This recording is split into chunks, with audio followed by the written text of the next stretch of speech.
नमस्कार, मैं प्रतिभा खेड़े आपका स्वागत करती हूँ अपने YouTube चैनल नॉलेज रैन में, जहाँ हम एट ग्रेड अभ्यास पुस्तिका सामाजिक विषय कक्षा 6 के हल देख रहे हैं। आज हम अध्याय 5 राज्य राजा और एक प्राचीन गणराज्य के हल देखेंगे। प्रश्न नंबर 1 है, चित्रित धूसर पात्रों पर चित्रकारी सामान्यतः पाई जाती है। पशुओं की, पक्षियों की, वनों की या सरल रेखाओं और ज्यामितीय आकृति की। तो इसका सही उत्तर है सरल रेखाओं और ज्यामितीय आकृति की। अगला प्रश्न है, लोहे की फाल का जुताई में और धान के पौधे की रोपाई में उपयोग किस काल में प्रारंभ हुआ था? हड़प्पा काल में, वैदिक काल में, महाजनपद काल में या संगम युग में? तो महाजनपद काल में हुआ था। अगला प्रश्न है, महाजनपद काल के राजगृह और पाटलिपुत्र किस वर्तमान राज्य में स्थित हैं? उत्तर प्रदेश, मध्य प्रदेश, बिहार या झारखंड? तो इसका सही उत्तर है बिहार। गण या संघ की व्यवस्था किस राज्य की विशेषता थी? मल्ल, वज्जी, कौशांबी या अवंती? तो इसका सही उत्तर है वज्जी। अगला प्रश्न है, वेदों का अध्ययन, अध्यापन और यज्ञ करना कार्य था ब्राह्मण का, क्षत्रिय का, वैश्य का या शूद्र का? तो किसका काम था? ब्राह्मण का। अगला है, रिक्त स्थान की पूर्ति कीजिए। 2300 साल पहले मैसिडोनिया का राजा सिकंदर महान विश्व विजय करना चाहता था। महाजनपदों के राजा विशाल किस किले बनवाते थे और बड़ी सेना रखते थे? क्षत्रियों का काम युद्ध करना और लोगों की सुरक्षा करना था। लगभग 200 सालों के भीतर मगध सबसे महत्वपूर्ण जनपद बन गया। दीर्घ निकाय एक प्रसिद्ध बौद्ध धर्म ग्रंथ है जिसमें बुद्ध के कई व्याख्यान दिए गए हैं। अगला प्रश्न है, प्रश्न नंबर 7, अश्वमेध यज्ञ का घोड़ा पकड़ने वाले राजा को युद्ध क्यों करना पड़ता था? तो अश्वमेध यज्ञ करने वाला राजा बहुत शक्तिशाली होता है। वो जो घोड़ा छोड़ता था, अगर उसे कोई राजा पकड़ लेता था तो उस राजा को अश्वमेध यज्ञ करने वाले राजा से युद्ध करना पड़ता था। इसका अर्थ यह था कि वह राजा अश्वमेध यज्ञ करने वाले राजा की अधीनता स्वीकार नहीं करता था। अगला है, जनपद का अर्थ लिखिए।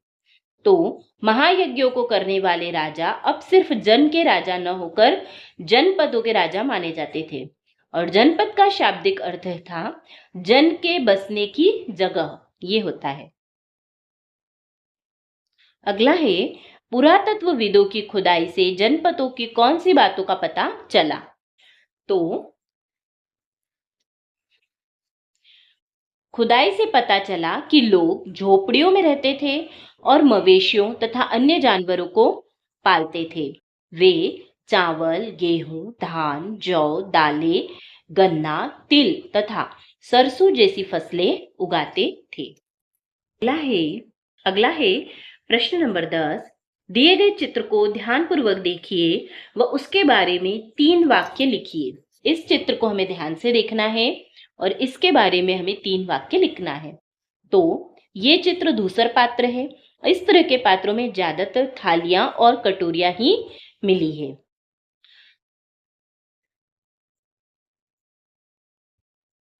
ये पात्र पतली सतह के सुंदर व चिकने हैं। इनका प्रयोग खास मौकों पर अतिथियों को भोजन परोसने के लिए किया जाता था। अगला प्रश्न है, महाजनपद किसे कहते हैं? प्रमुख महाजनपदों के नाम लिखिए। तो करीब 2500 साल पहले कुछ जनपद अधिक महत्वपूर्ण हो गए, इन्हें महाजनपद कहा जाने लगा। प्रमुख महाजनपद तक्षशिला, हस्तिनापुर, उज्जैन, कोशांबा, मगध और वैशाली थे। महाजनपदों के राजा कर क्यों वसूलने लगे थे? तो महाजनपदों के राजा विशाल किले बनवाते थे और बड़ी सेना रखते थे। इसके लिए उन्हें पर्याप्त धन की आवश्यकता होती थी, अतः वह कर वसूलने लगे। अगला है, मगध साम्राज्य के प्रमुख शासकों के नाम लिखिए। तो मगध साम्राज्य के प्रमुख शासक थे बिंबिसार तथा अजातशत्रु। अगला प्रश्न है, महाजनपद काल में कृषि के क्षेत्र में क्या परिवर्तन आए? तो महाजनपद काल में हल के फाल लकड़ी की अपेक्षा लोहे के बनने लगे, जिससे जमीन आसानी से जोती जाने लगी। लोगों ने धान के पौधों का रोपण शुरू किया, जिससे पहले की अपेक्षा अधिक पौधे जीवित रहते थे व पैदावार में वृद्धि हो गई। अगला है, गण या संघ के शासक अपना कार्य किस प्रकार करते थे? तो गण या संघ के कई शासक होते थे। प्रत्येक व्यक्ति राजा कहलाता था। ये सभी राजा विभिन्न अनुष्ठान साथ में संपन्न करते थे। सभाओं में बैठकर बातचीत, बहस और वाद विवाद के जरिए रणनीति तय करते थे और शत्रुओं के आक्रमण से निपटने के लिए चर्चाएं करते थे। अगला है, मगध के नजदीक कौन सा राज्य था? उसकी राजधानी क्या थी? तो मगध के नजदीक वज्जी राज्य था, जिसकी राजधानी वैशाली, बिहार, वर्तमान में बिहार, ये थी। धन्यवाद। आज के लिए इतना ही। अगले वीडियो में हम अध्याय 6 नए प्रश्न नए विचार के हल देखेंगे। अगर आपको मेरे वीडियोस पसंद आ रहे हैं तो कृपया इन्हें लाइक करिए, शेयर करिए और चैनल को सब्सक्राइब करिए।